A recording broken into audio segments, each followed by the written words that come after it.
Hello and welcome. इस video में हम डिस्कस करेंगे बीए सेकंड सेमेस्टर मेजर और माइनर इंग्लिश का सेकंड यूनिट का फोर्थ टॉपिक, जिसका टाइटल है पोइट्री टिल एलिजाबेथन एज। इस टॉपिक पे हमने इससे पहले 3 वीडियो लेक्चर्स अपलोड कर लिए हैं जो बहुत ही इंपॉर्टेंट हैं। तीनों long answer type question discuss किए हैं उनमें, तो उनके वीडियो आपने आज देखने हैं तो यहाँ पे आई बटन पे क्लिक कीजिएगा और यहाँ पे आपको वो लिंक्स मिल जाएंगे। इस वीडियो में हम फोकस करेंगे कि डेवलपमेंट ऑफ पोइट्री जो है रेनेसांस पीरियड में या टूडर पीरियड में कैसे हुआ, कौन कौन से पोइट्स थे और क्या क्या डेवलपमेंट हुई। इससे पहले हमने ओल्ड इंग्लिश पीरियड डिस्कस किया है, मिडिल इंग्लिश पीरियड डिस्कस किया है, मिडिल इंग्लिश पोइट्री और ओल्ड इंग्लिश पोइट्री। तो इसमें हम डिस्कस करेंगे टूडर पोइट्री या टूडर एज की पोइट्री कैसे थी। लॉन्ग आंसर टाइप क्वेश्चन आ सकता है। अगर आप इस चैनल पर नए हो तो चैनल को सब्सक्राइब करके इस वीडियो को देखना शुरू कर लो। The early Renaissance or Tudor period spanning from 1500 to 1558 marks a transformative era in English poetry. ये Tudor period या Renaissance period जो है 1500 से लेके 1558 तक है और ये एक ट्रांसफॉर्मेटिव पीरियड था इंग्लिश पोइट्री का। इंग्लिश पोइट्री में एक रेवोल्यूशन आया, एक बदलाव आया इस पीरियड में। This period witnessed a shift from medieval traditions to Renaissance humanism, characterized by the infusion of classical influences, the emergence of new poetic forms, and a deepening exploration of individual experience. इस period में जो है क्या shift देखा, medieval tradition से humanism की तरफ। पहले मिडिवल ट्रेडिशन था, पहले religion was at the centre, अब ह्यूमनिज्म एट द सेंटर आया और इसमें जो है क्लासिकल इन्फ्लुएंस देखने को मिलता है। नए पोइटिक फॉर्म्स जो है इमर्ज हुए, नए नए पोइटिक फॉर्म्स जो है इमर्ज हुए और इंडिविजुअल के एक्सपीरियंसेस को एक्सप्लोर किया गया। हर एक पर्सन को जो है तरजीह दी गई और ह्यूमन जो है सेंटर में रहा इस पीरियड में और उसको देख के इस चीज को, इस सिचुएशन को देख के पोइट्री लिखी गई।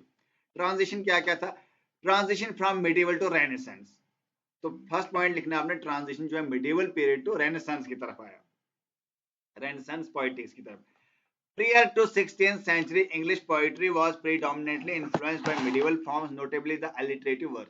पहले जो पोइट्री होती थी 16th सेंचुरी से पहले, वो पोइट्री ऐसे होती थी, उनके फॉर्म्स ऐसे होते थे जो अलिट्रेशन यूज किया जाता था, अलिट्रेटिव वर्स थे। But by the early 1500, this style had largely waned in England, giving way to new poetic expression inspired by classical antiquity and Continental innovation.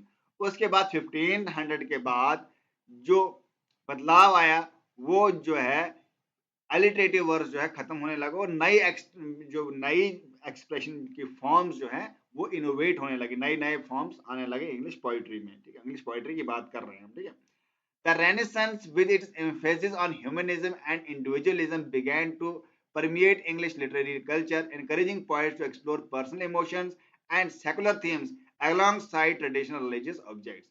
तो रेनेसांस के पीरियड में जो है वो किस पे स्ट्रेस देने लगे, ह्यूमनिज्म पे, इंडिविजुअलिज्म पे। ठीक है, और नए नए पोइटिक फॉर्म्स को इनकरेज किया गया जिसमें पोइट्स की पर्सनल इमोशंस को एक्सप्रेस किया जाए, ना कि ट्रेडिशनल फॉर्म्स को फॉलो किया जाए, ट्रेडिशनल फॉर्म्स को फॉलो किया जाए। ठीक है, तो ये पॉइंट आपने पहले लिखना है इसमें रेनेसांस पोइट्री में। दूसरा है influence of Italian poetic form. तो रेनेसांस के पीरियड में, टूडर एज में जो पोइट्री का फॉर्म है उस पे किसका इन्फ्लुएंस था, इटालियन का। इटाली के पोइट जो आए थे उनका बहुत बड़ा इन्फ्लुएंस था, बहुत बड़ा असर पड़ा था इन पोइट्स पे। A significant development during this period was the introduction of adaptation of Italian poetic forms, particularly the sonnet. Italy की सोनेट का बहुत बड़ा असर पड़ा इस टूडर एज में। कौन से, इटली के सोनेट्स। कौन कौन से सोनेटेयर्स थे, कौन लिखने वाले थे वो, sir Thomas Wyatt. Sir Thomas Wyatt, influenced by his diplomatic missions to Italy, played a pivotal role in bringing patriarchal sonnet in England. Sir Thomas yard जो है वो इटली का पोइट था, वो इंग्लैंड में आया और उसने अपने साथ क्या लाया, पैट्रियार्कल सोनेट जो है उसने लाया इंग्लैंड में और इसका असर पड़ने लगा इंग्लैंड पे। Yard sonnets, often translations or imitations of patriarch, adhere to traditional structure of an octave and sestet, but he also experimented with rhyme scheme to suit the English language. उसने अपने साथ क्या लाया, एक पेट्रार्क पोइट था, उस Petrarch poet की sonnets को इसने लाया साथ, उसको फॉलो करते हुए ये आया इंग्लैंड में, और इसने पेट्रियार्कल सोनेट लाया जिसमें क्या होता था, एक सोनेट 14 लाइन की पोएम होती थी, उसको दो हिस्सों में डिवाइड किया जाता था, ऑक्टेव और सेस्टेट में, ठीक है। और उसने नई नई राइम स्कीम भी ऐड की यहाँ पे इंग्लैंड में आके, किसने, थॉमस यार्ड ने, सर थॉमस यार्ड बोलते हैं इसको।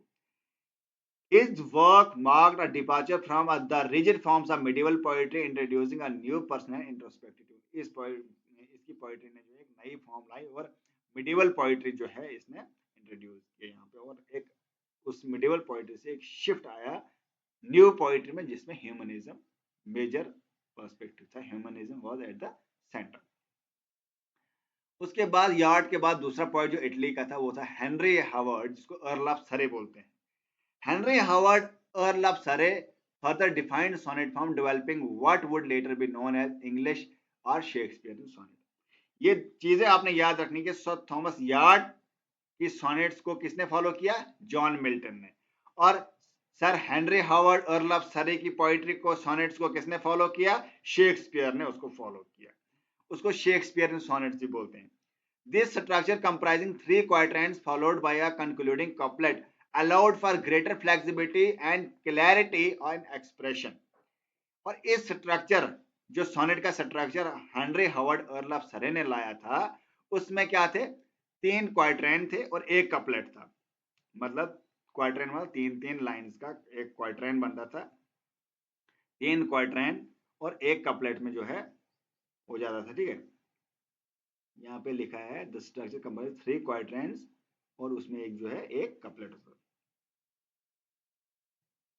क्वाट्रेन 4 लाइनों का होता था, 4-4 लाइनों की जो 3 क्वाट्रेन होती थी, होते थे 12 के बाद जो है उसके बाद 2 लाइनों के एक कपलेट होती थी। Surrey's innovation not only made the sonnet more accessible to English poets but also laid the groundwork for the widespread popularity in the Elizabethan era. तो सरे की इनोवेशन जो सोनेट्स है उसमें इंग्लिश पोइट्री जो है, इंग्लिश पोइट्री में एक बहुत बड़ा बदलाव आया और इंग्लिश पोइट्री जो है क्या होने लगी, पॉपुलर हुई एलिजाबेथन एज में। 2 पॉइंट्स का याद रखना आपने, सर थॉमस यार्ड और अर्ल ऑफ सरे। उसके बाद जो है हम ये पॉइंट लिख सकते हैं, Tottel's miscellany and the democratisation of poetry. तो टोटेल की मिसलेनी पोइट्री आई, पोइट्री कलेक्शन आई, उससे भी जो है इस ट्यूडर एज में, रेनेसांस एज में एक बदलाव आया, एक इन्फ्लुएंस डाला इसने।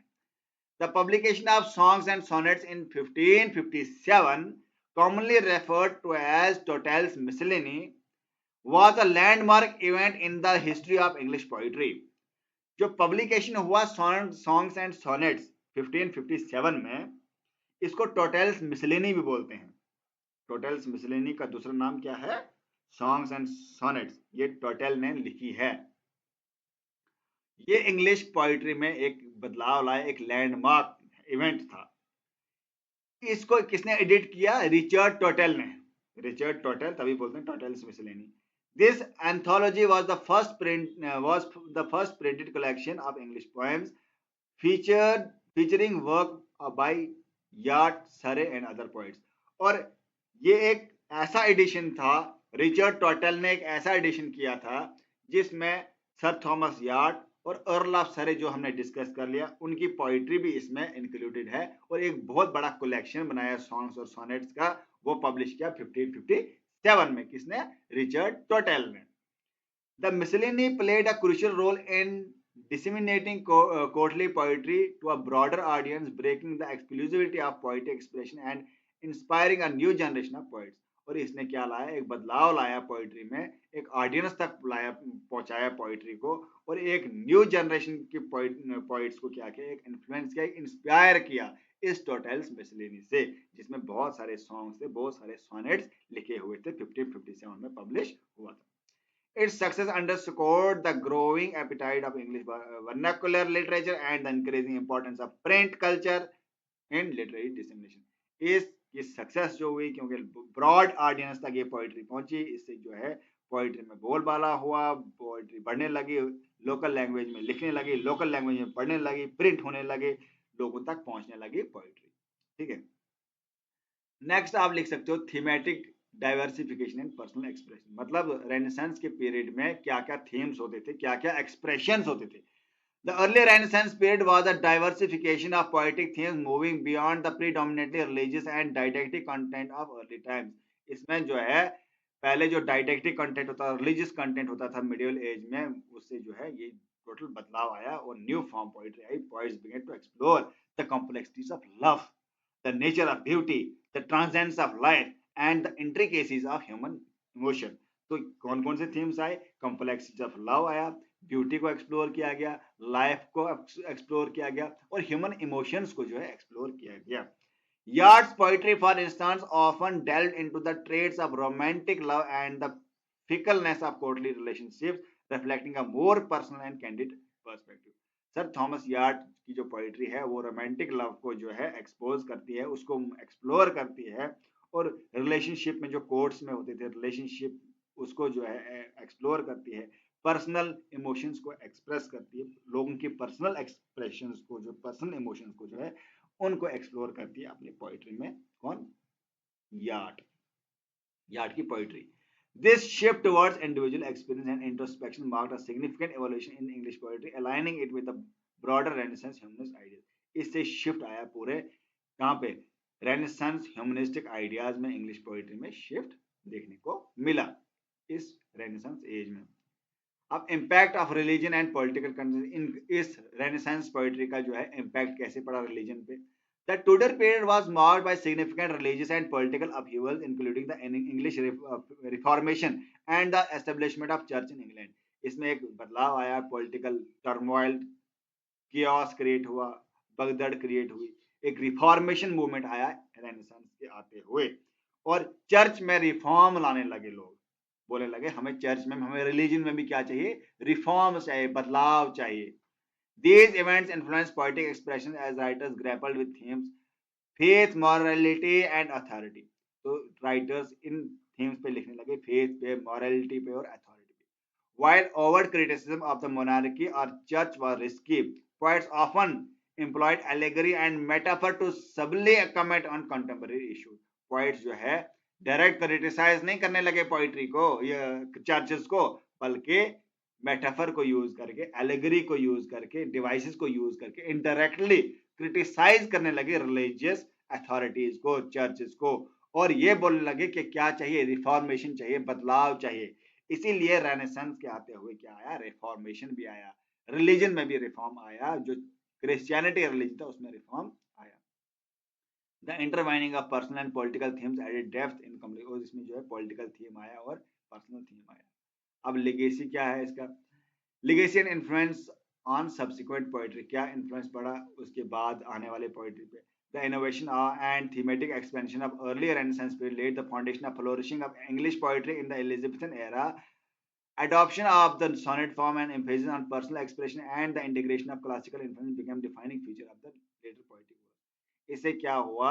रेनेसांस पोएट्री से एलिजाबेथन एरा में एक बदलाव आया, सोनेट फॉर्म लिखने लगे, पर्सनल एक्सप्रेशंस लिखने लगे, और अलग अलग टाइप्स की पोएट्री यहाँ पे आने लगी। The contribution of the poet like Wyatt, Surrey and not only transform English poetry but also established a tradition that would influence generation of writers to come.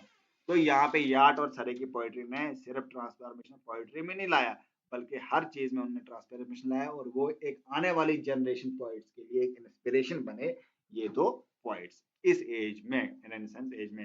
Conclusion में आप ये लिख सकते हो, the early Renaissance or Tudor period was a time of significant transformation in English poetry। तो ये Tudor period जो है एक अहम ट्रांसफॉर्मेशन आया इंग्लिश पोएट्री में, through the introduction of new forms, the exploration of personal and secular themes, and the influence of classical and continental traditions।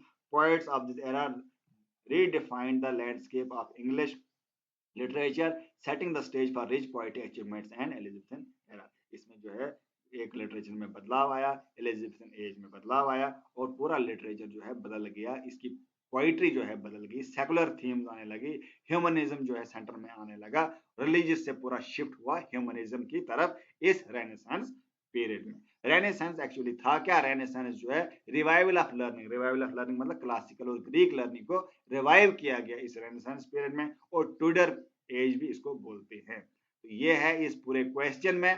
तो आप आप इसको अच्छी तरह पढ़ोगे और नेक्स्ट वीडियो में हम नेक्स्ट क्वेश्चन को डिस्कस करेंगे इन डिटेल, जो कि बहुत इंपॉर्टेंट क्वेश्चन है। वो कौन सा है? एलिजाबेथन पोइट्री हम नेक्स्ट वीडियो में डिस्कस करेंगे डिटेल में। तो इस वीडियो में इतना ही। चैनल पे नए हैं तो सब्सक्राइब कर लो, और कोई भी टॉपिक अगर आपके माइंड में है जो सोचते हो इस पे वीडियो बननी चाहिए, आप कमेंट बॉक्स में लिखो, मैं उस पर वीडियो बना लूंगा, एक डिटेल वीडियो लेक्चर बना लूंगा। मिलते हैं नेक्स्ट वीडियो में, तब तक के लिए बाय बाय।